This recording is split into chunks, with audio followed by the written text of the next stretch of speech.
that's ultimately what this story is about, and I think that's ultimately what any and all of our story is about. And so justice can come in a lot of different ways, shapes, and forms, and it doesn't mean it's wearing a badge or you find it in a courtroom. Justice can be found in a quiet moment in a church. It can be found on top of a hill. It can also be found in deep, dark alleys. And so justice is it's an interesting pursuit. Warning. The podcast you're about to listen to may contain graphic descriptions of violent assaults, murder, and adult language. Listener discretion is advised.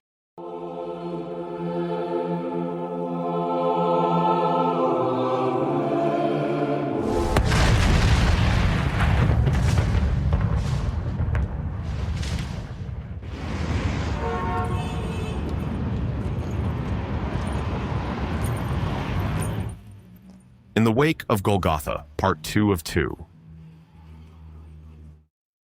Right, and you looking at kind of whether it's in 15th century England, whether it's in 7th century Rome, whether it's 1 AD in Judea, the protocol around this presence of an external force, right? And if you even look at the definition of evil today, this cosmic bane force. That releases one from sort of palpable responsibility it's fascinating. And so yet when it comes to the legality and the reality of, especially in capital punishment cases, it's, again, a line from the book, it's sort of, it's saved for the legends, right? And I just sort of found that, and yet legally, we've found ways to account for it, and whether that's through autonomism as an unlikely defense play. And again, this plays a role in the book too, because I have this character who's been sort of overcome by this historical thread. And the point is to get Judas and Pilate back in the ring. And the backstory there is, so this dark demonic force has another crack at getting back in the tomb where the door was left open, kind of this fallen angel. This is his opportunity to get back up. And so, he's sort of this puppeteer in using this violent crime to get Pilate and Judas back in the ring. So he has a shot back upstairs, if you will. But what's so fascinating to me, again, is the delicate dance between the law and religion. So it's not just, wars and religion and geopolitics and religion, but in the courtroom.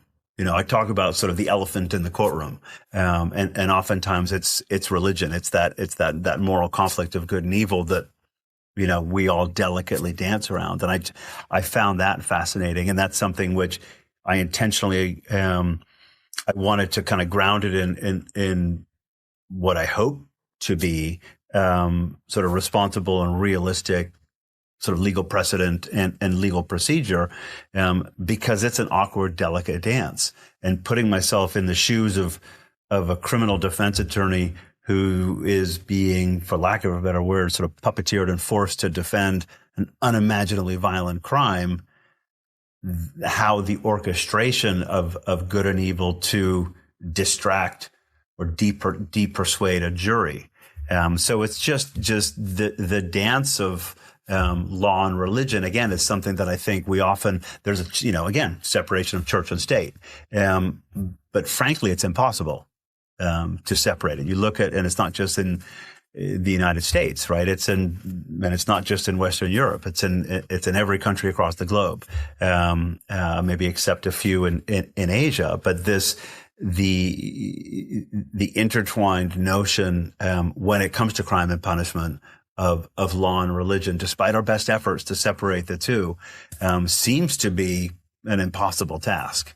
Yeah, you make a good point too, because and some people don't like the feel of this, but I'm going to say it, is that most of our cultures and societies and civilizations were brought up under some kind of a religious pretext to begin with. Therefore, the moral codes and the laws that were established were usually related back to that. And there's another huge debate on the other side of that, but I think that's true. And you made a good point about the defense attorney thing, because a lot of people, they'll see somebody defend a Charles Manson or a Jeffrey Dahmer, and they'll be like, how can you do that? And my perspective has always been, after meeting several of them, there's a huge difference with affirming the behavior of another individual and making sure that their constitutional rights are protected. Exactly. And that's, because the friends of mine that have done defense cases, either ones that I was involved in or other ones on heinous acts, they carry that weight. But their mission really is more mechanical in the idea of making sure that the process is fair. And that in turn, Daniel, leads back to whether or not people as a juror or a decision maker can say, in this case, we are opting to take a human life. It's simple, but it's complex. For sure. So you've hit so many important topics on this that resonate with me. And I think it's that notion of, again, there is a cast of characters that play a pivotal role and that will be eternally impacted by any crime.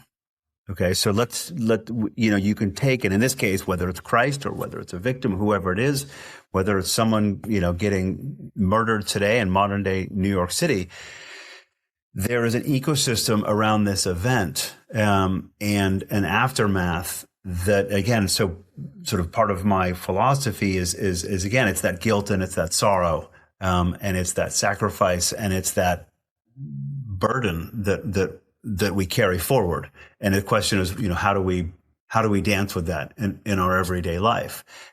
Also knowing, oftentimes when it comes to notorious criminal cases, there are these cast of characters, and whether it's through today in social media, whether it's through traditional media, whether it's through history, whether it's through art, who absolutely are cast a certain way and are damned for their role, for better or for worse. And so it's a if you look at even through Renaissance art, the way, the trial of Christ is portrayed on canvas or on frescoes and, ceilings in Rome and Florence and Milan and the most beautiful cathedrals in the world. What's so fascinating about that, there's something, so beautifully spiritual, and it's these incredible moments of, yes, there's turmoil, and yes, that there's pain. But when you really start looking at, and again, I kind of slip into this sort of a perspective of this sort of convenient narrative, and like all history is written by the victors. All of a sudden, you start getting a sense of, not only is there two sides to every soul and every person, but there's two sides to every story. And I think especially when you're dealing with capital punishment, to even remotely have an opinion or to have a conversation, we must, individually, collectively, my perspective is we must consider the two sides to every story. And I think too often we come into the conversation about capital punishment in particular with a predetermined sort of belief notion that is typically prescribed by our religious faith. And, while that there's a lot of merit in that, I think it's important, and I'm asking the question in this book, consider both sides. That's all. And consider the moment, consider the man, consider the victim, consider the prosecution, consider who casts judgment, consider if you're casting judgment, and consider if you're doing it responsibly is kind of the big picture point of it all. Yeah, that's why it sounds fascinating too. Yeah, it's just so. I think so many people, I don't think they understand the breadth of the conversation, right? And again, you will find that the people will move closer to accepting capital punishment commensurate with how they view the crime, right? How caustic the crime was. Or you used a term earlier too that I've been passionate about, is the word evil, is the existence of evil. And we could have a whole nother discussion probably on that too, but it's interesting. I tell people all the time that I think we use the word tragic sometimes, and what we meant was evil. And I mean, there's a big difference in those two. And I think in my personal experience, and there's other books I'm considering writing as well, because I really like I like doing that. But I think that after a long time, I finally registered in my brain what I think the premise of evil is, with narcissism and things like that being the center of the universe. Which I think we see a lot biblically too when we see that described as well. Keep going with your storyline, though, because I really want the people don't give the Right. book away. This is not an audio book. Exactly. Let me just, I'll just tell the whole book You got to now. buy the book, Exactly. right? I mean, I just did an interview with mine, and the host was the same way. She goes, "We're not going to read the book to you today," but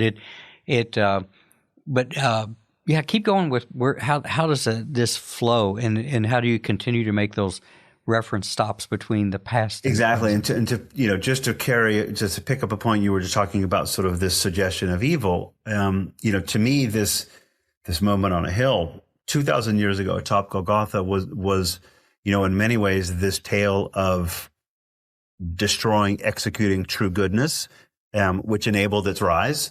But sort of in many ways, the premise and how it translates to modern day New York is sort of embracing the duality of goodness, and where there is an ultimate good, therein must lie sort of the binary opposite, right, of evil. And so how I've crafted that into the tale is sort of this shadow throughout history that catches up to these characters, and kind of this personification of evil. And because that's humanity's history, this is humanity's future.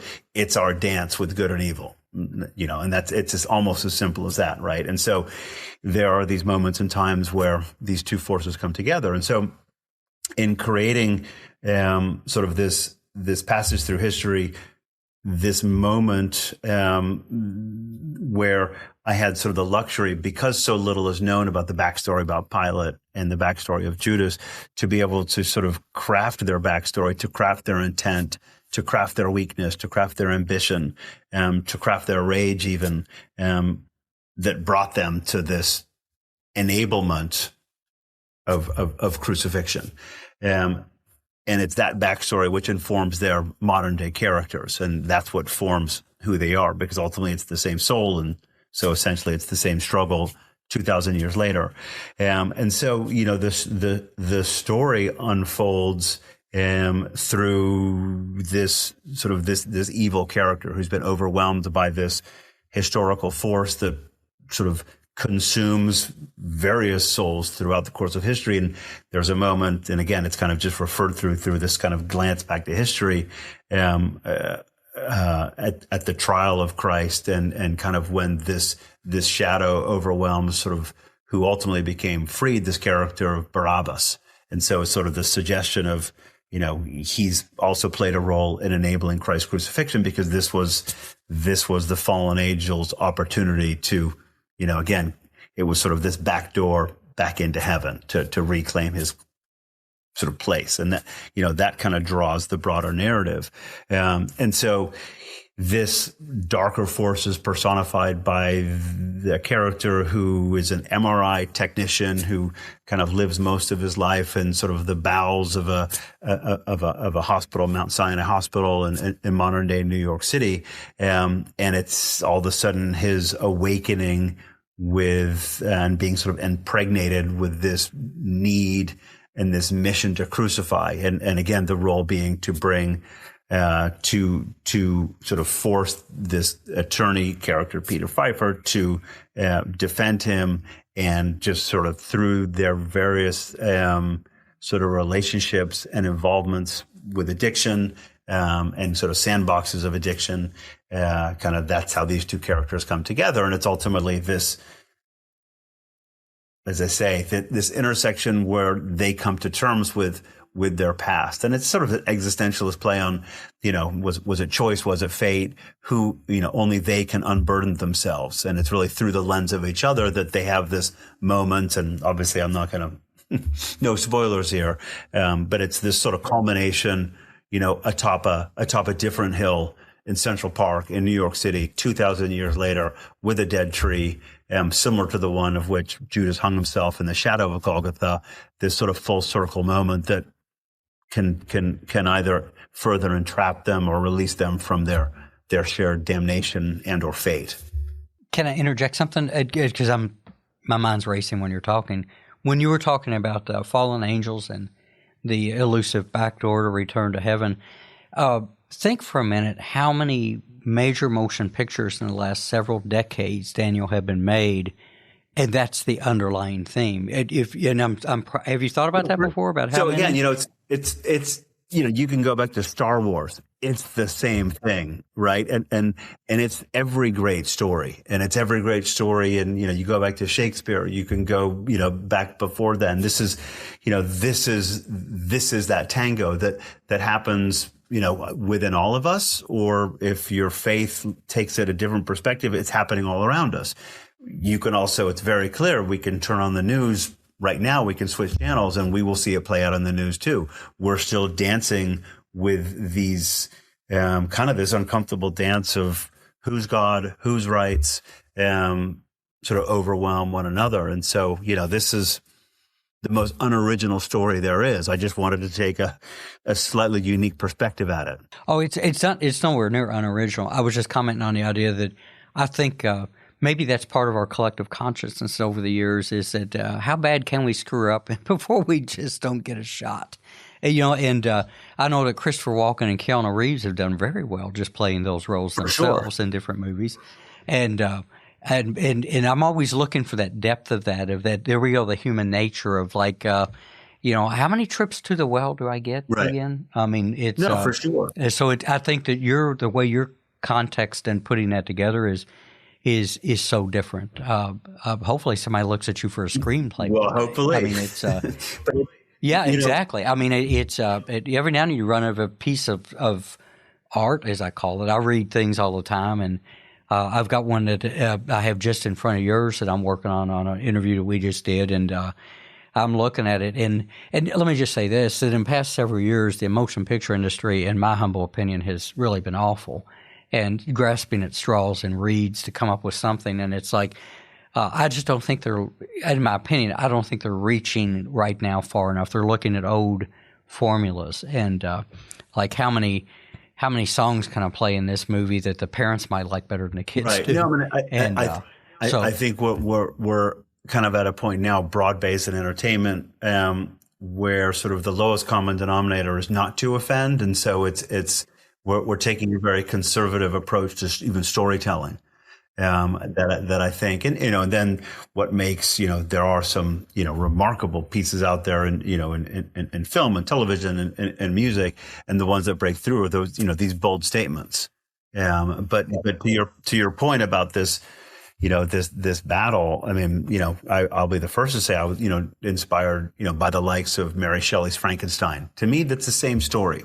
Whether we're talking about Dr. Jekyll and Mr. Hyde, this is to me the same story of Pilate and Judas. I see, these parallels, or, it's a unique story. And yet, this notion of a sympathetic view of, say, Judas Iscariot, it's certainly not an original thought, right? And I was also very much inspired by Nikos Kazantzakis' The Last Temptation of Christ.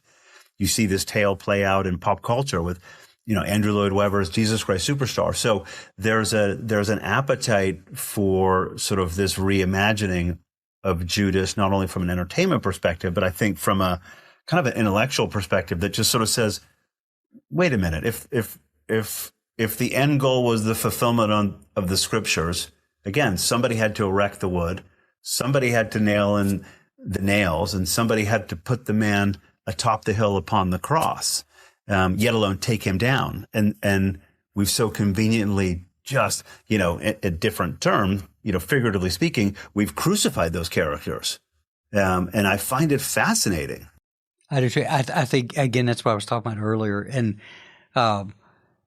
is the idea that everything was from a divine plan and prophesized. And so exactly everybody that had a role in that, no matter how we want to cast them in our minds, all of that had to happen for something that most of us that are people that are of faith would argue was a fantastic thing. Absolutely. And and that comes, again, it shoots back into current time is the piano player and the music, right? And who do we sometimes hold people more accountable than they should be? Not in a divine sense, but I keep getting back to the idea of, like, for example, as a detective, if you participate in a case and the death penalty is in your legislation, and it's if the aggravators are met for that, you do wrestle a little bit on and off about that. It will take you theologically and religiously and spiritually into a conversation with yourself about that.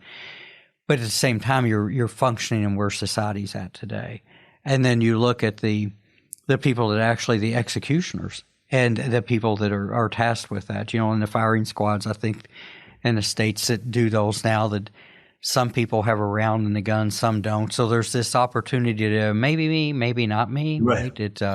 But in the end, I think when we talked about and when we started about how your story is so much part of the true crime community, it's that search for what is bad, what is good, what does that look like, what makes people tick, right? For sure. I did an interview a while back, and somebody said, I think, and they were joking, I think I got a problem because I'm fascinated with serial killers. And I said, no, you're not sick. It's curiosity. Now, if you get Ted Bundy's indenture marks tattooed on your forearm, I'm worried about you. That's a different story.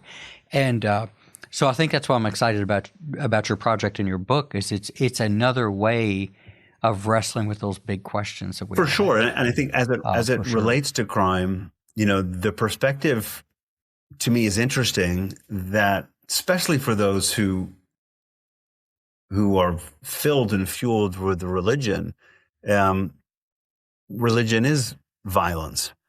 And perhaps that same violence exists in all of us. And it's that question of that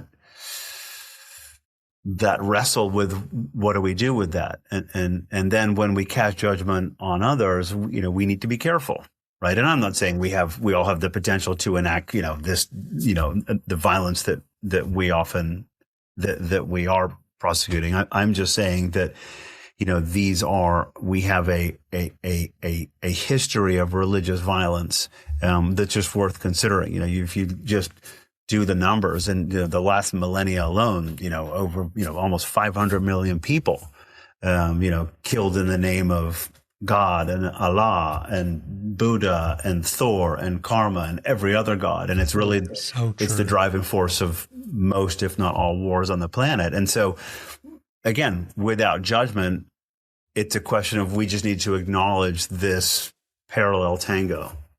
Maybe before it's too late, Daniel, and this is a comment right now today, especially with the advent of the internet, which might have been, with social media, might have been one of the most evil things perpetrated in the modern world. But look at, when you talk about judgment right now, it's crazy.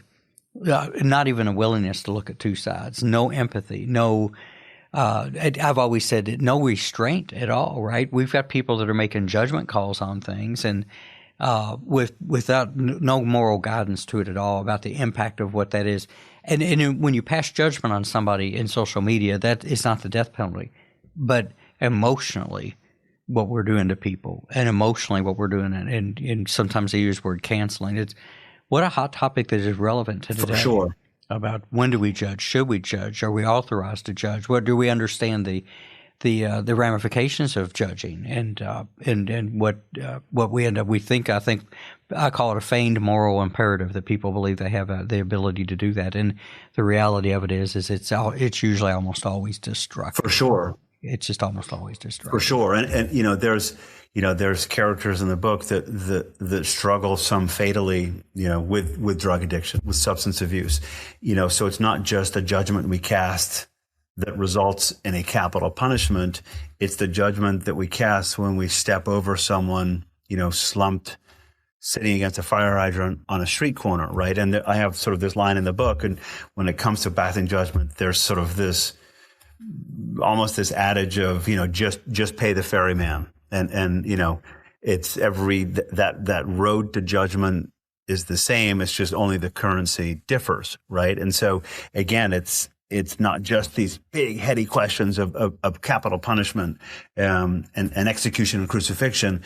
It's also walking down the street in whatever town or city you happen to live in. And not only is it about the casting and the passing of the judgment, but then it's also taking a look at what the burden and the impact of that cast judgment does upon the one who receives it, right? And there may be many times where it's 100% warranted. So again, I'm not casting judgment on casting judgment. It's a question of just consider that transaction, because it is a transaction, right? judgment is not a one-way street. So when judgment is cast, you are passing that judgment and that burden. And again, there's a character in the book who was, an inch away to his own execution, and had been granted clemency on the eve of his execution. He kind of brings this Peter Pfeiffer character into this journey of capital punishment, and his whole point is, it's about, carry the burden carefully, and it's be ignorant of the crime, be ignorant of the punishment, but be aware of the burden. And again, for better or for worse. And so I think it's that passage of, again, that two sides to every story. And then at least make an informed decision as opposed to judgment. There's a big difference. And I think the same is true with when you're considering the act of crucifixion, when you're considering a cross dangling next to your heart. Consider the reality of the event. Again, to me, I found it faith affirming. But again, I think there's just a sense of let's not whitewash our own history and our own religion and the violence and the addiction and the struggle that's ever present, on both tracks. And at very least, it's fascinating. It is. It's again, I think the core thing is it tying us back into the genre that I entered into is that I think the core thing in Daniel is the big question of good and evil, repentance or can I be repent? And I think that's what the main focus is, that most people, they look at somebody, and again, here, let's take it back to Pontius Pilate and Judas, the why. People look and say, I'd never do that. And they probably wouldn't do that. So then the next thing we're curious about is why they would do that. And then enter your characters in your book. I'm sure that the framework on it sounds like those are two very interesting people to look at their why. For sure. Because again, there's that convenient narrative that's kind of like it's almost a Calvinistic, the theologian John Calvin, sort of this notion of they were, these sort of seeds planted by Lucifer that sort of led them astray to, essentially condemn Christ, right? But yet that's also then contradictory to the fulfillment of the scriptures. So then is all of a sudden, if you take that perspective, then is, Lucifer in whatever way, shape or form that character might be, well then is that force the enabler? Because that's confusing. And so again, I found taking this perspective of them being these tormented mortals. And again, if you're taking the approach that, they helped enable, certainly from the Judas perspective, I might pose the question of, who really had the harder job? And in Judas's case, to knowingly betray his brother and his master and his teacher, the heart and the strength that would take is beyond confounding. And yet to be then forever damned by that sacrifice is fascinating. And then from Pilate's, again, he's sort of synonymous with weakness and ambition. And it's a question of, again, his role was so specific, and he did grant the people a choice. There are very few factual truths on record. And one of the very few ones are that, the high priest Caiaphas ultimately directed Pilate not because he was weak to crucify Christ, because Caiaphas, as a high priest of the Jews, did not have the legal authority to put a fellow Jew to death. And so Pilate was granted that passage, and he was the one who actively, sought the people's choice. He took it to a broader jury. And again, this is not a question of he should be praised for that, but it's a wild irony that he too has become damned by his perceived weakness. And it's just a fascinating struggle what happened in his aftermath. And Judas's aftermath is convenient. It's a suicide by an acacia tree at the foot of Golgotha with 30 shekels at his feet. And Pilate was simply muted after this moment on a hill. And yet, you wonder what that real historical account truly was, and frankly, we'll never know.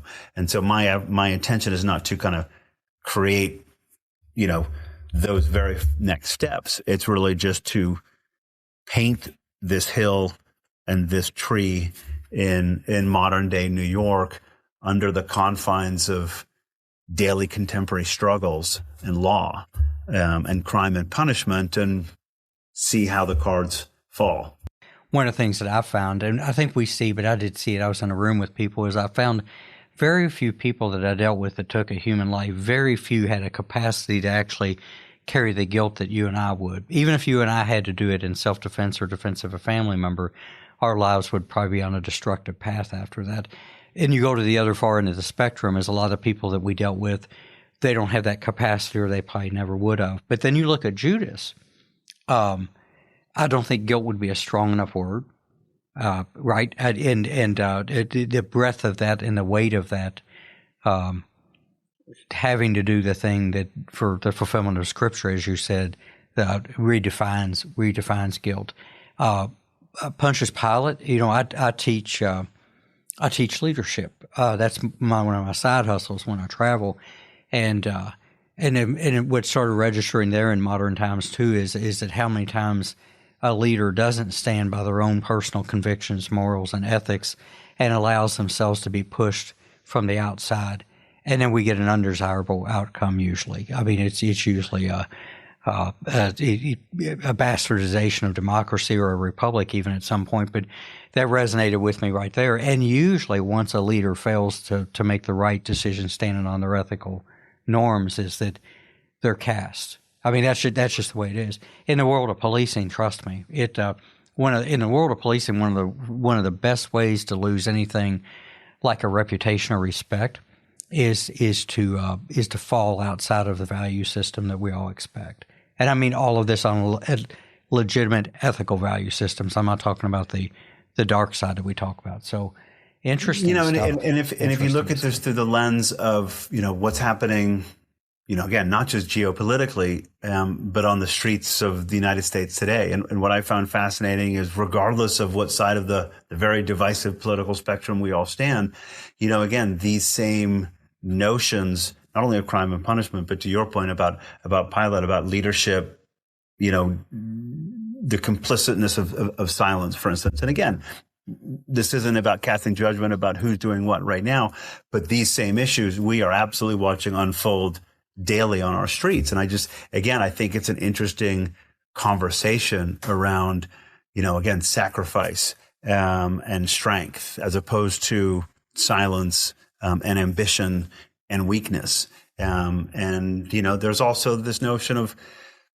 we are fallible. We do make mistakes. And ultimately, you know, this story, this one in my hand, it's ultimately a story of second chances.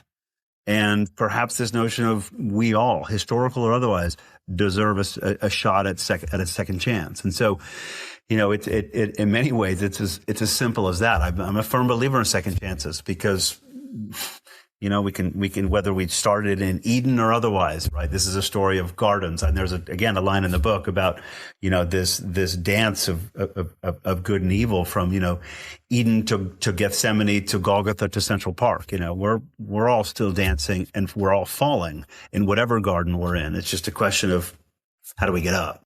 I think we could all agree, and I would be the first one to admit that my life at 64, soon to be 65 years old, has consisted of a life of second chances, one over the other. Sure. Right? Because that's the human condition, the frailty of who we are. We always talk about one of the horrible things about the act of murder, regardless of when it's occurred, but in today's world too, is when somebody is murdered that is struggling with drug addiction, any kind of a thing, a lifestyle that we wouldn't agree with, or high risk factors and everything. There's some people in communities, I think, in societies that second class those people and maybe don't care. But I've always said that when you take the life of somebody, even if, for example, they're a raging drug addict and maybe they've been hospitalized 7 times on Narcan back and forth, but they're still alive up until the moment somebody takes that. And what they do is they take away the opportunity for grace and that second chance. Because we've all met people who second chance their way successfully out of lifestyles and advanced forward. Sure. And that's one of the big, when you talk about the crime of what murder really is that it doesn't just rob a loved one or a friend. robs that person of the potential of what their life might have looked like had they been allowed to live. So sure. fascinating. It's interesting. There is I cited some historical precedent about, for instance, the last case before the moratorium in the state of New York, the last case, I think it was in 1964 of electrocution from Old Sparky at Sing Sing. And it was a gentleman called Eddie Lee Mays. But it ultimately just talking about sort of the truly atomic, the atomic butterfly effect of a single 38 caliber bullet, that has. And it's, this is sort of transcends just those caught in the moment. And yet, to your point, any crime, especially a capital one, context is still king. And again, I think sometimes the bigger the story, the quicker we sort of two-dimensionalize it. And so again, whether it's religion and whether it's a crucifixion on a hill 2,000 years ago, or it's a serial killer's sort of bloody path through, Cincinnati, Chicago, you name it, whatever city it might be. We all sort of strive to neatly package that because, context can be very uncomfortable. It usually is. If we're honest and vulnerable about the context, if we're really clear on it, if everybody decides to get in the deep end of the pool, we all swim a little bit. For sure. Though, but nobody can be in the kiddie pool and be in the shallow end when you have these conversations. For sure. We've all, even with swimmies, we all got to be down there in the deep end of the pool. Exactly. Well, Daniel, I can't thank you enough. Again, I'm sorry Wendy wasn't here. She'd be intrigued, and I'm got a feeling that between the two of us, we'll probably dog ear your book quite readily. I do know that most of our audience, if they think like me and Wendy do, that this is definitely something to run and get. And the one of the things about the true crime world that it's missing sometimes is an expression of other ideas and content in different channels to find this thing and seek this thing we call justice and identify this thing called evil. And I'm a big believer if we can get those two, then we have a clearer picture of what good is. So if before we tap out, if you want to make sure people understand what the book looks like, what it's called, and where can people get your book? Sure. And just to put a ribbon on your point, amen to the pursuit of justice, right? Because that's ultimately what this story is about. And I think that's ultimately what all of our story is about. And so justice can come in a lot of different ways, shapes, and forms. And it doesn't mean it's wearing a badge or you find it in a courtroom. Justice can be found in a quiet moment in a church. It can be found on top of a hill. It can also be found in deep, dark alleys. And so justice it's an interesting pursuit. So again, the book, In the Wake of Golgotha, published by Kohler Books. It's out now, widely available in bookstores, online. The audiobooks have just been released on Audible and Spotify and all that great stuff. And so, would love to engage with your viewers with questions and comments. And, this is all about provoking a conversation. And if anybody wants to sort of reach me or reach out to me, I can be found through my website, danielmarkgrace.com, or through social media, primarily Instagram at danielmarkgrace. And, again, this is about starting a little bit of a controversial conversation. And so I look forward to any and all of them. Hey, I think our audience are critical thinkers wide and far, so they'll be into it. So thanks again. And again, let me give you some time to put it together, and I'd love to have you panel up with some friends of mine and some people, maybe some attorneys, and just have a discussion about what capital punishment is, and not really. Again, I don't like weighing in with my opinion too much on that, but I'm interested in other people's opinions on that as well. Maybe we can have exactly. I think part of those conversations, what make them interesting, it's not about what's everybody's opinion. It's about let's having kind of a real, intelligent discussion about the act. And so that's what's interesting to me, right? This is not about pontificating my belief for or against. It's just about sort of and I would imagine where you're coming from too. It's just, let's have a realistic conversation about capital punishment. And I think that's what we lack right now, is just real conversations about any of these significant topics. So let's do it. I'll leave it with what you said. What we lack in our world right now is both sides of the story. That's what we lack. There's area. Well, thank you again. Have a great Pleasure. afternoon, and hopefully we'll be speaking to you Sure, soon. look forward to it. Thanks, David. Thank you, David. Bye-bye. The Murder Police podcast is hosted by Wendy and David Lyons and was created to honor the lives of crime victims, so their names are never forgotten. It is produced, recorded, and edited by David Lyons. The Murder Police podcast can be found on your favorite Apple or Android podcast platform, as well as at murderpolicepodcast.com, where you will find show notes, transcripts, information about our presenters, and a link to the official Murder Police Podcast merch store, where you can purchase a huge variety of Murder Police Podcast swag. We are also on Facebook, Instagram, and YouTube, which is closed caption for those that are hearing impaired. Just search for the Murder Police Podcast and you will find us. If you have enjoyed this podcast, please subscribe for more and give us 5 stars and a written review on Apple Podcasts or wherever you download your podcasts. Make sure you set your player to automatically download new episodes so you get the new ones as soon as they drop. And please tell your friends. Lock it down, Judy.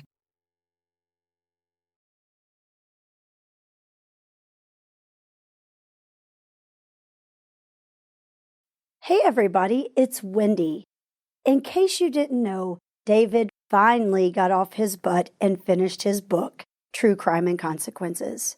The book is super educational and talks about the world of true crime and where it meets real investigations. It is perfect for everyone, from true crime fans like myself, to the true crime podcaster or YouTuber, to the amateur detective or web sleuth. And not to leave anyone out, you cops need to read this book too. True Crime and Consequences is available at murderpolicepodcast.com, Amazon, Barnes & Noble, well, pretty much anywhere you'd find a great book like this. So true crime fans, go get your copy today.